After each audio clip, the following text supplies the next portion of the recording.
All right, shalom, shalom. First and foremost, just as always, I would like to give all praises, honor, and glory unto Yahweh, Bahashim Yahweh Shai, Bahashim Kwadash, which is the Paleo Hebrew, the Lashawan Kwadash, the holy tongue for the one true name of the Heavenly Father being Yahweh, whom the world ignorantly calls God.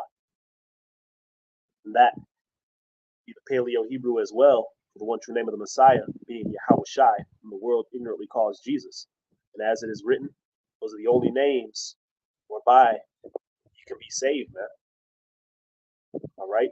I'd like to give double honors unto the elders and the apostles at GMS Great Millstone, who have taught me this truth of the spirit and power of Yahweh Shem Yahushai, and a sincere peace, love, blessing, salutations unto all of those of you who have been called, who have received this calling, and who are doing the best to make the calling of your election sure. All right. Here it is. The earth's been given into the hand of the wicked, man, pursuant to the book of Job, chapter 9 and verse 24. All right. So with that said, if the earth has been given into his hands, what has he done, man? In fact, let's go ahead and grab that verse real quick. All right, because as it goes on, it explains things a little further. This is the book of Job, chapter 9 and verse 24. It says, the earth is given into the hand of the wicked. He covered the faces of the judges thereof. So that's what he's done, man. He's occupied this earth. He's conquered this earth. And he has covered the faces of the true judges of this earth, man. And therefore, he's replaced, right, the truth and indoctrinated us, man.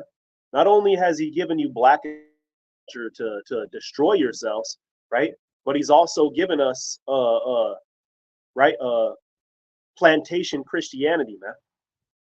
All right, which when we dig into these scriptures, we find has nothing to do with what's actually written here, man.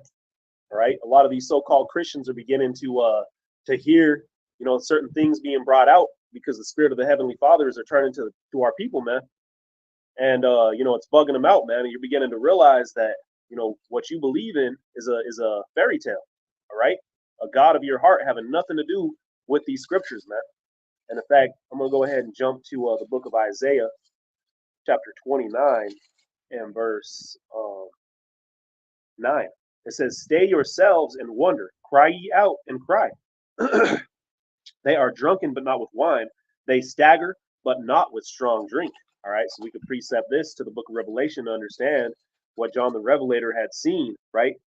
When he saw this beast basically over the earth, man. This is Revelation 17 and 1.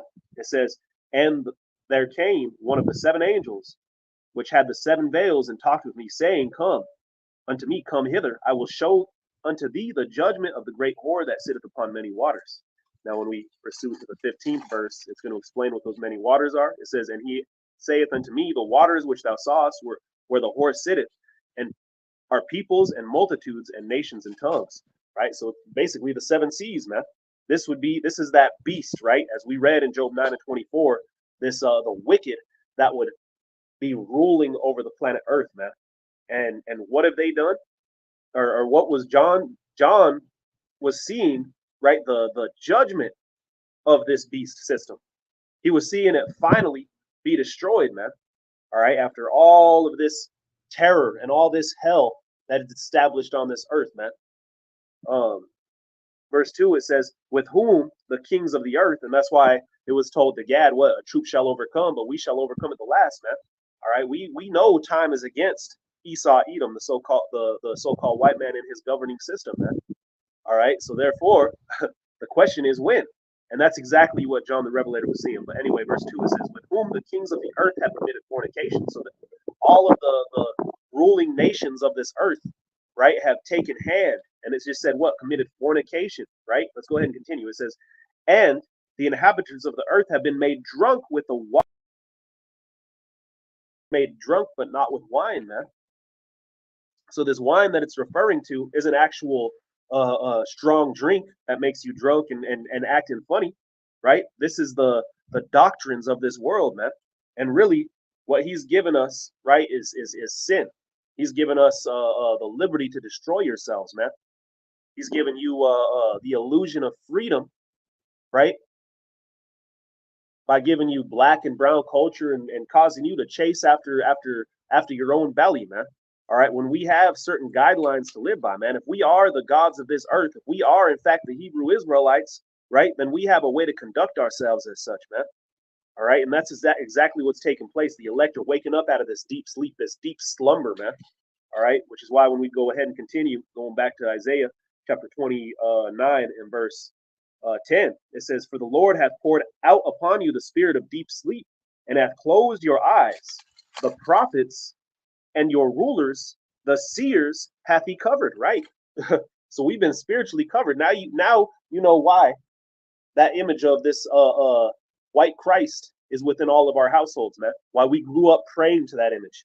Why we grew up not knowing anything about these scriptures, man. And why it's so crazy when you're actually reading the scriptures, these different verses and these things that you hear that we never even knew existed within it, man. All right, because we were blinded. All right, it was a fulfillment of prophecy pursuant to what was told to Jeremiah, I believe in the 17th chapter in the 4th verse, man, that he would lose his heritage. All right, we lost who we were, and Esau has given us a different identity, man. And then identity again comes with what? Black and brown culture. He promotes wickedness, man, setting up different idols, right, such as your rappers and your famous people that you love to follow, which none of them live the lives that they promote, man. All right, Tupac, for example, was a goddamn ballerina, but Esau set him up to cause you people to chase after that thug mentality, man. All right, now you got all these people talking about only God could judge me, right? Just bugging out, man. All right, but anyway, so this devil is very crafty, man, and he's set everything up to where now we we're just totally lost, man. So anyway, let's go ahead and continue. Verse 11, it says, "And the vision of all is become unto you as the words of a book that is sealed, which men deliver to one that is learned, saying, Read this, I pray thee. And he saith, I cannot, for it is sealed. And the book is delivered to him that is not learned, saying, Read this, I pray thee. And he saith, I am not learned." So really, right, the book's been sealed, man. All this time we've been running around all these different religions and all these different right breakdowns and things of that nature, and none of them have the truth, man. They all might have the truth to a degree, right, because it all stemmed off of these scriptures, man. But none of these religions out there really got it, man. You see, it wasn't until the Heavenly Father saw it fit for it to be so. In fact, let me go ahead and grab another precept. This is the book of Revelation, chapter 5 and verse 3. It says, "And no man in heaven, nor," let me go to verse 2. It says, "And I saw a strong angel proclaiming with a loud voice, Who is worthy to open the book and to loose the seals thereof?" So all this time, this book's been sealed, man. And why was it sealed? Well, because Israel transgressed the covenant of the Heavenly Father, man.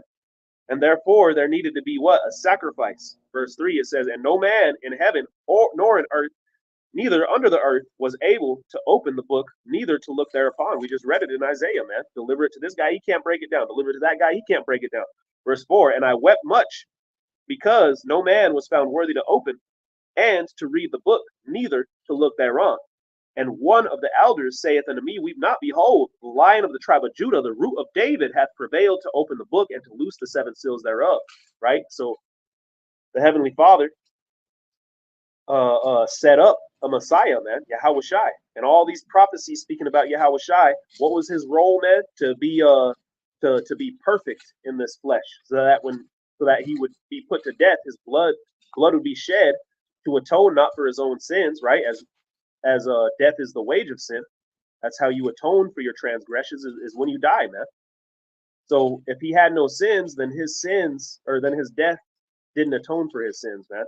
They atoned for the sins of the elect, as we're going to see here, Hebrews 9 and 15. For this cause, he is the mediator of the New Testament, that by the means of death, right, being Yahushai, so he died by the means of death. Why? For the redemption, so to redeem the transgressions, the sins that were under the first testament. Who were under the first testament? The Israelites, man. They broke the covenant, so therefore they needed Yahushai, and that's how that book was closed, because we broke the covenant. But because Yahushai fulfilled his role, right, the books have been opened, man. And now the Spirit is returning to us, man. After all this time, you have Christianity, right? The number one world religion, right? And right, if the earth's been given into the hand of the wicked, and that tells you that that religion, right, would be of this world, man. That religion will be set up of the wicked. That's why you have to go to their schools, their theology schools, their colleges. You have to pay, right, to do this in order to go ahead and establish your church and establish a tax-free 501c3 system, man. All right, but anyway, let me go ahead and jump to the book of Ezekiel, chapter 13, and verse verse 9. It says, "And mine hand shall be upon the prophets that see vanity, and that divine lies.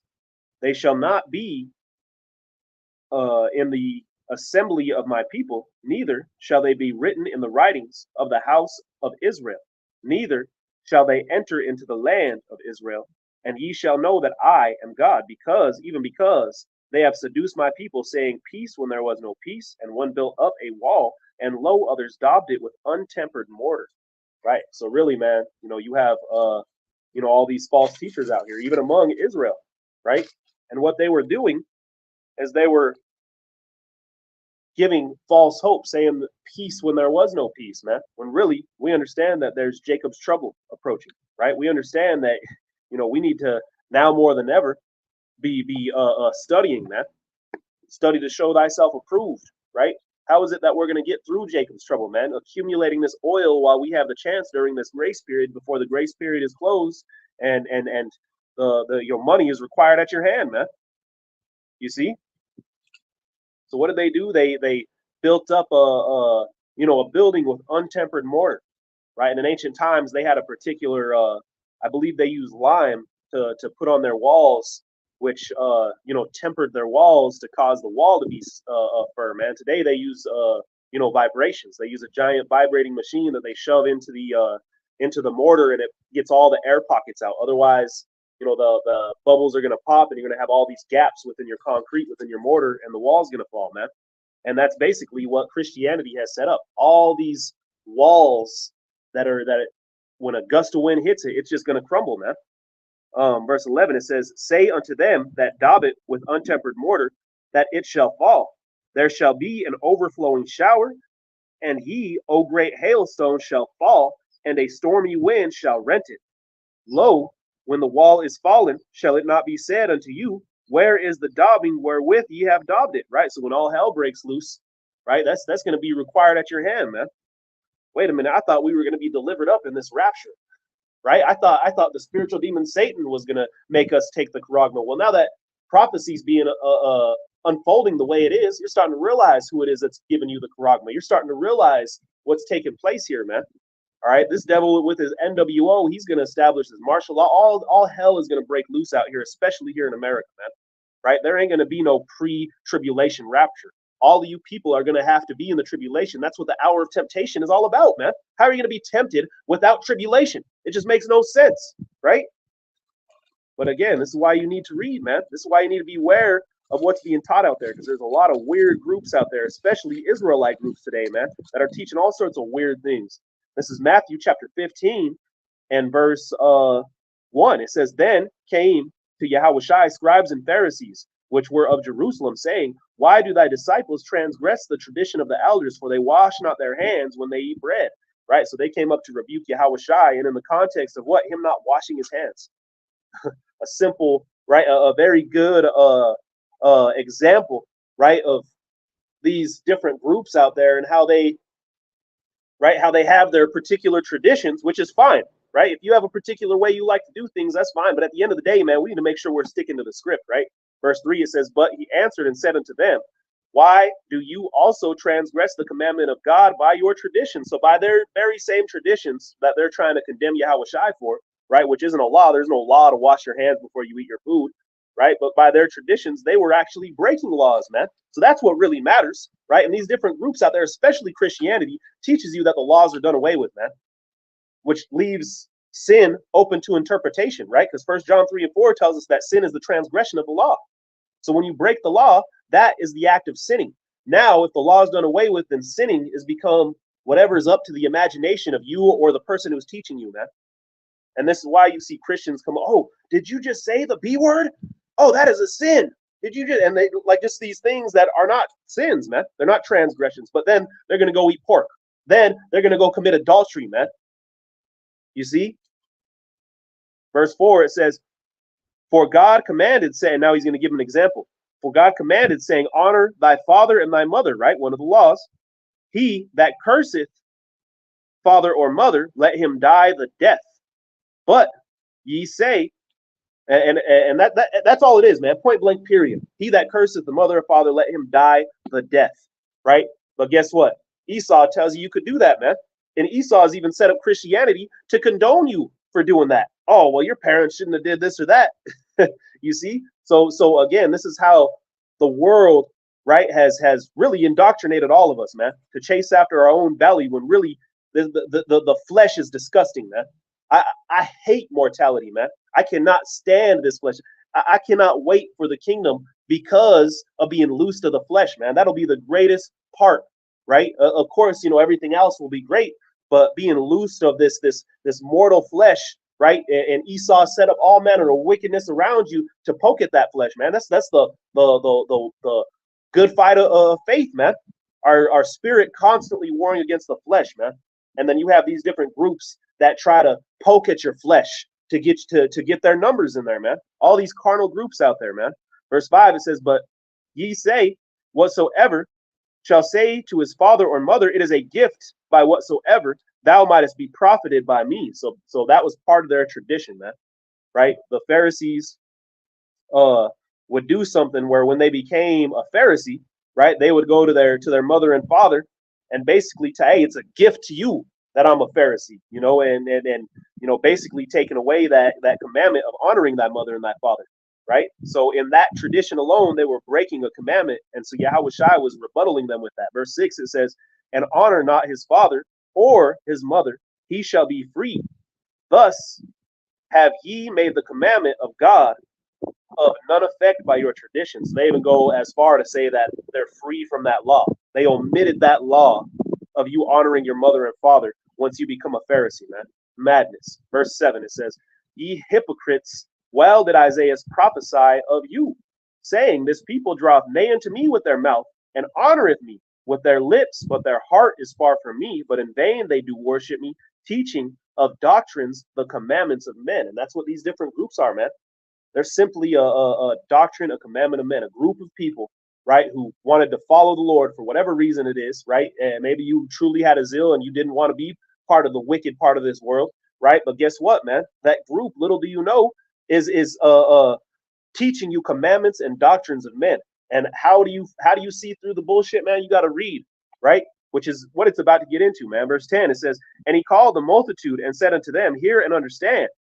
Not that which goeth into the mouth defileth a man, right? So if you, right, take in this doctrine or that doctrine, that's not going to defile you. If you're studying, you know, the Quran, that's not going to defile you, man, right? But as we go on, it says, but that which cometh out of the mouth, this defileth a man. But how you take that stuff in and consume it, which he's gonna break this analogy down as we go on, right? That's what defiles you, man. Right? If you take this in and it causes you to go astray from the truth, then that's what defiles you. You see? So you're gonna have to, right? You're gonna have to look into particular things in order to find the truth, man. But once you find the truth, hey, if the Spirit's dealing with you, it should be clear as day, man. Verse 12, it says, then came his disciples, and that's why you gotta make sure that you're studying. And said unto him, knowest thou that the Pharisees were offended after they heard that saying? But he answered and said, every plant which my heavenly Father hath not planted shall be rooted up. So to hell with it, man. If they were offended by it, then so be it. At the end of the day, man, the heavenly Father is going to root up all these plants that he has not planted. So why should we be worried about the offense that you have, right? Hey, we're going to push the truth, and no matter how you feel about it, man. Verse 14, it says, let them alone, they be blind leaders of the blind, right? So this alone should tell you, man, right? If there's blind leaders of the blind, then how do you ensure that you don't end up falling under that category of either a blind leader of the blind or the blind follower, man. Because if the blind leader, that means he don't know he's false leading either, man.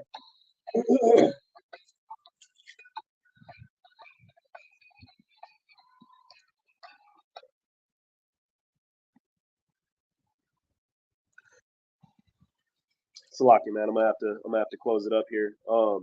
Let me go ahead and just jump down for the time's sake to um